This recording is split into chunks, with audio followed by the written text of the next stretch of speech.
Здравейте! Днес ще ви покажа как се прави гювеч по пернишки. Оператора.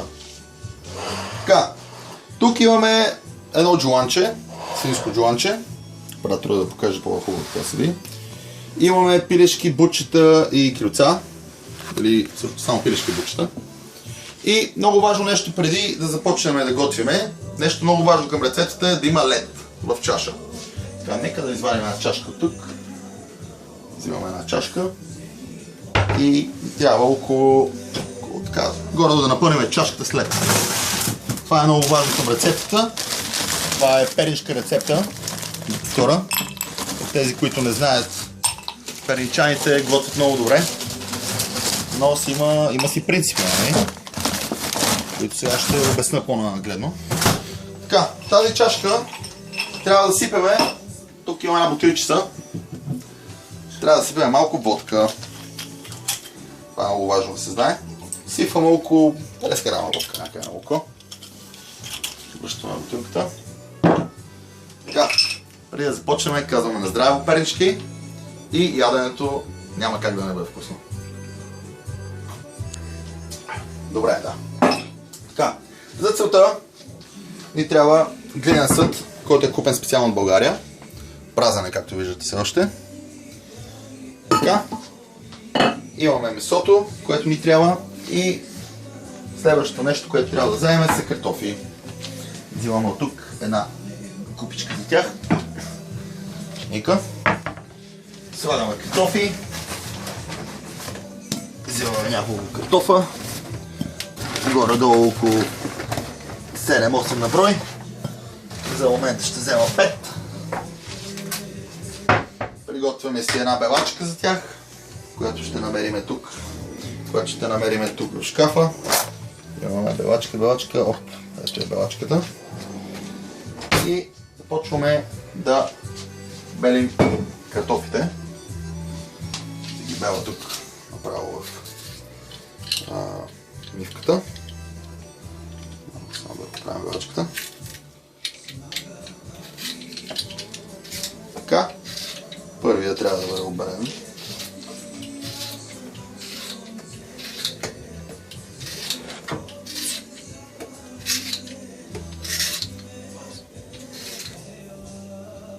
Картофите вече са обелени, може да забележите. Както виждате, хубави картофи, не са български, но не по-малко вкусни.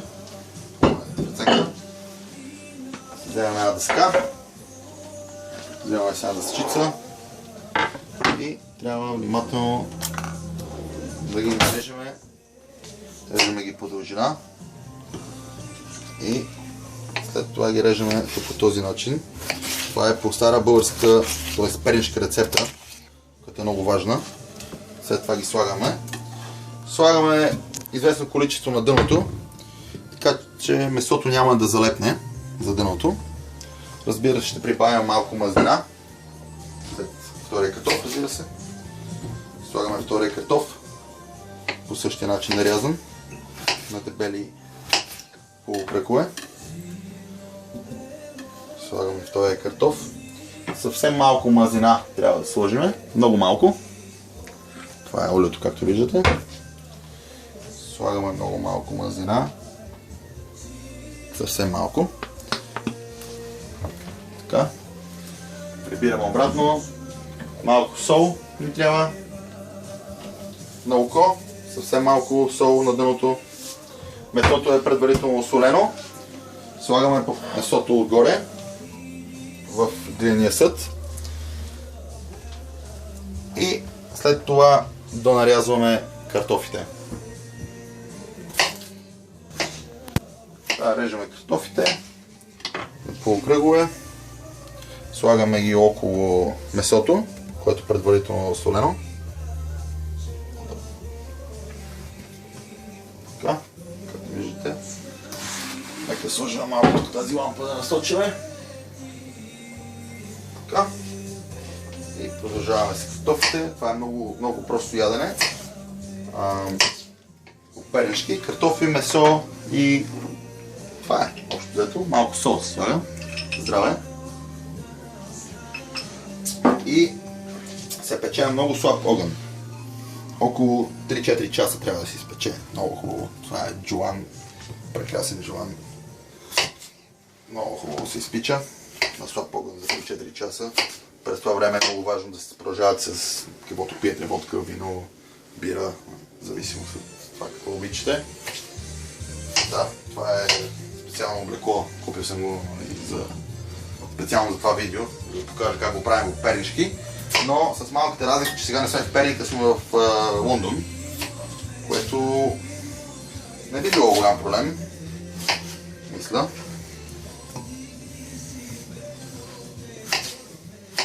Пуснали сме малко сръбска, т.е. македонска музика за фон, както правят в Перник. Така, за които ме гледат в момента, поздрави на всички. Поздрави на всички, на здраве. Малко нетипичен ден съм избрал днес, е неделя, не е нито събота, нито петък. Но то не пречи, в България е празник. 2 дена почивни идват. Така че не би трябвало да ви притеснява това. Може да си продължавате да си пиете, да си готвите, да се веселите, да излизате по дискотеки. Така, до тук, добре. Картофите са сложени, джуанчето е вътре, готово за изпичане. Слага се месото, пилешкото месо, което е много хубаво, пилешко месо, отрано, без кожа, без вредни мазнини, по-малко холестерол, то е ниско холестеролно пиле, специално избрано. Слагаме го. Така. Виждате, всичко вече е почти вътре, ще сложа едно от големите. Много е важно пилето да не се мие, защото когато се мие е много опасно за здравето, затова не го измиваме. Просто го слагаме немито. Така. Посоляваме отново. Предварително беше осолено, но послагам още малко сол, за всеки случай. Така. Хубаво натъркваме по бутчетата, да влезе, да проникне навътре през месото, да проникне в коста на пилето, в кокала. След което слагаме много малко мазнина. Така, моля оператора малко по-назад да се дръпне, да гледа по-обективно. Слагаме много малко мазнина. На конец. Малко мазнина. Така. И трябва да взема една биричка, защото това е много важно. Се вземе пиле с бира. Сипваме бира. Около половин кен бира се сипва. Така. И остатъка се изпива в огнеци на здраве. Така. И малко водичка от каната, много малко водичка. Около 50-60 грама вода. Поглеждаме дали сме го покрили. Не сме го покрили, значи още малко вода ще сложим. Така. Много важно е при тези съдове фурната да не бъде предварително загрята, защото има малка вероятност, опасност съда да се спука. Затова я включвам в момента, в който ще сложа съда. Включваме фурната на 230 градуса. В момента, в който замирише, започва да мирише на ядене, намаляваме на 160 градуса. След което оставяме яденето да къкри, да се пече за около 3-4 часа. Въобще не е нужно да го наблюдавате, да го отваряте, просто го оставяте да се пече. Сега го слагаме и изчакваме. Нещо много важно пропуснах, да имаме една чашка. Тук може оператора да покаже. Това е вегета.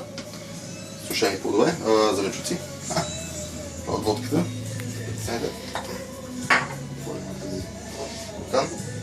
Сипваме около 2-3 лъжички вегета в една чашка. 2-3 лъжички. Слагаме чубрица. Яденето се прави специално с чубрица. Слагаме чубрица, около 3-4 щипки чубрица. Okay. и малко шарена сол, разбира се. Типични български отправки, които придават много добър аромат и вкус на яденето. Така. Към тази вегета добавяме малко вода, хладка вода.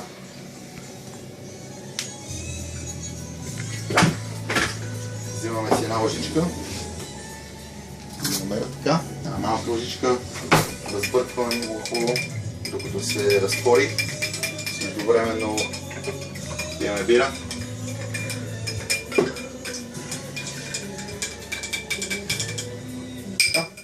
Заливаме яденето с тази вегета. Така. Да го оставяме после да сложиме. Яденето е готово да влиза в фурната, която включих преди около 2-3 минути. Да, едно топче остана тук. Ще го сложим и него отгоре. Ще сложим и това картофче отгоре. Така. Слагаме картофчето. И яденето е готово за фурната. Захлупваме се да отваряме предварително включената фурна, но не загрята, просто включена. Слагаме съда вътре и оставяме фурната на 230 градуса, докато започне да мирише на готвено. Здравейте, 3 часа след като сложихме гювечи пупернички в фурната. Нека проверим как върват нещата. Междувременно обърнахме на вино, след като свършихме с водката и бирата на здраве.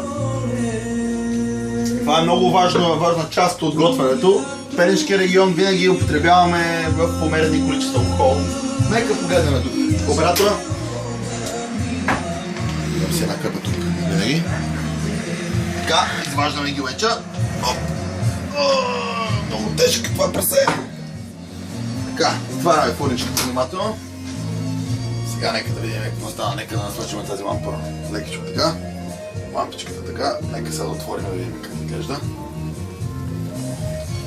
Не сме го проверяли, защото не е нужно да се проверя. Трябва да вземем една виличка и да видим внимателно как е месото. Месото е станало мозък. И сега, освен да си кажем на здраве и да изчакаме да изстине, очаквайте в описанието по-долу менюто, т.е. на менюто рецептата, си да кажем. И това е, насъждавайте се на рецептата за гювеч пупернички. На здраве! Довиждане!